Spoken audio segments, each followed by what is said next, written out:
Here you can find that there are few important steps in the recruitment process. The first and the foremost important step is resume making. The second step is group discussion. The third step is case study analysis. Last but not the least, it is personal interview. Now, let us begin with the first aspect of your campus recruitment training. Resume making. What is it? I've heard from a lot of people, sir, my resume is not correct. Sir, please look at it. Is my resume up to date? Yes. Today, we have decided to do it. Now, it's a resume. It's not a CV. Now the question is, if it is not a CV, what is the difference? Because majority of the students, what they say is, I have got my CV, I have not get my resume. Problem is not with the resume or with the CV. Problem is with the mindset. My dear friends and students, we as a fresher prepare a resume, not a CV. First of all, CV is a comprehensive document which has a maximum page limit of 12. Now it depends what all qualities, what all achievements, what all journal publish and what not articles have you written can be mentioned in the CV. But now when it comes to resume, resume is a marketing document that is prepared by the freshers which describes about your qualification, your projects, your skill sets, and yes, most important, your participation in all over activities. Today we are going to have a detailed structure of the resume. I believe that resume making is one of the most important step in the process because this is the mirror of an interviewee to the interviewer. Resume, in short, is a marketing document. Now, the header of the resume starts with from your name, email address, and your phone number. When it comes to email address, I have seen a lot of people writing cooldude123@yahoo.com, hotchick457@gmail.com. Have we ever realized that we are going for an interview? No, we have a cool ID. Yes, it's the mistake. Now let's talk about the formal ID first. We need to have our name and a number if needed in the email address. If I am Gagandeep Singh, my email address is gagandeepsinghsaluja@gmail.com. A nice way to tell you my email address. Yes. Starting with the resume making, the first part is your name to the extreme left in the front page, then your email address and your phone number.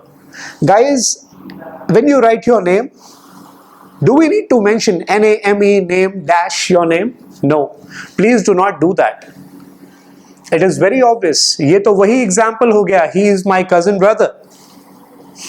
Right? Do not do that. Starting from your career objective, an alphabet is never ever used in your resume. When we start with I, that means we lag behind with so many things. We have so many loopholes that says I in the resume. The resume and the career objective is always framed in the assertive form. It's a statement form. Please do not use I. The career objective has to be very specific, has to be company oriented, and yes, the job oriented or the profile oriented. It should not be more than 2 lines. It should have good set of words wherein a company people can get to understand that you have written it, rather you have not copied it from Google Baba. The second important step is educational qualification. Yes, again we need to write everything. But then here makes a difference. I have seen a lot of samples of resume wherein people have made a tabular format and they have written the serial number, the course, the institution, the percentage and the year of passing. Let us begin with the recent education that you have done or that you are pursuing. If you are doing BE, write down BE. Bracket mein you can mention the branch. Again, the board or the university, the name of the institution, percentage and the year of passing. The second qualification was your school. The last class that you have studied was your 12th. So you got to mention 10 plus 2. Do not write 12th. Because majority of the states in India, we do have a concept of junior college. So after 10th, a student is promoted to a junior college, not 11th standard. Better clarify the things and write down 10 plus 2. Last but not the least is your 10th standard. Again, the name of the board, the name of the institution, the percentage you have secured and the year of passing. Next is your technical skills. If you are an engineer, you got to mention it. What all technical skills have you studied or what all certifications have you done on these skill sets? If you are not an engineer or if you do not have any technical skills, please do not need to mention it. The next important step that has to be inculcated in the structure of resume is your projects or the internships that you have done. The projects or the internships can further be categorized into various ways. Number one is the project title. It should include the name of the project that you have done. Number two is again the name of the company. Number three is the job duration or the project duration. Number four is the description. Here in description, rather in the entire resume, you are not supposed to number it. We are only supposed to use the bullet points. Yes, the bullet points are the things that again shows the differences between a formal and an informal resume. The next step is your key skills. I know everybody bluffs again. We are good with the communication skills, the ability to meet deadlines, leadership skills, and a lot of things. But the point is, are we really justifying our skill sets? If yes, please do write it. If not, please do not bluff it. We are not supposed to bluff any of the thing written in the resume because the interviewer there is going to scan everything. The next important step in the resume making is your achievements. What all achievements have you got till the date? Right from your 11th standard till your date to date. It doesn't really matters only in academics, but you can also mention the societal part and the cultural part. Girls, especially, you can write your Rangoli competition, Mehndi competition too. The next and the most important step of resume making is extra co-curricular activities. The step says something. Do you know what it says? It says that I am not a bookworm, I am an all-rounder. It doesn't really matter if you win the competition or not, but if your participation is there, it means a lot. It says that I was not only a student, rather I was an all-rounder. I participated in all the events. I volunteered so many events. I coordinated, I organized so many events, and that's actually more important for a company person.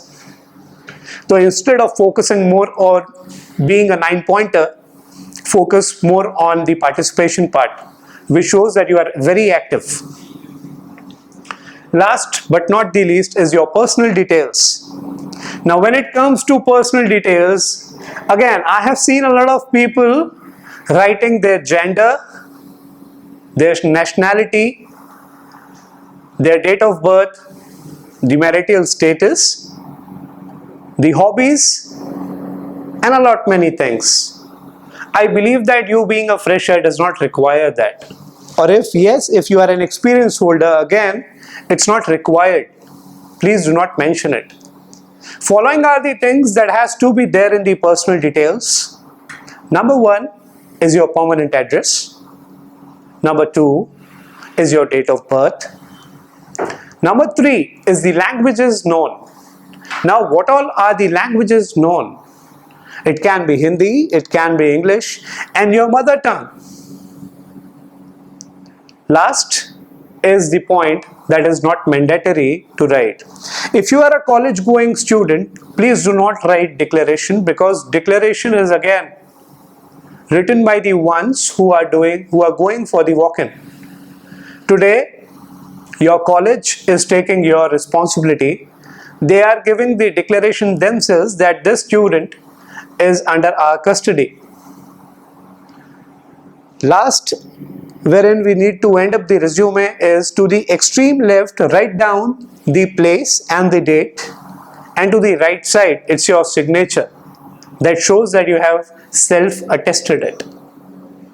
Now, this was all about the resume making part.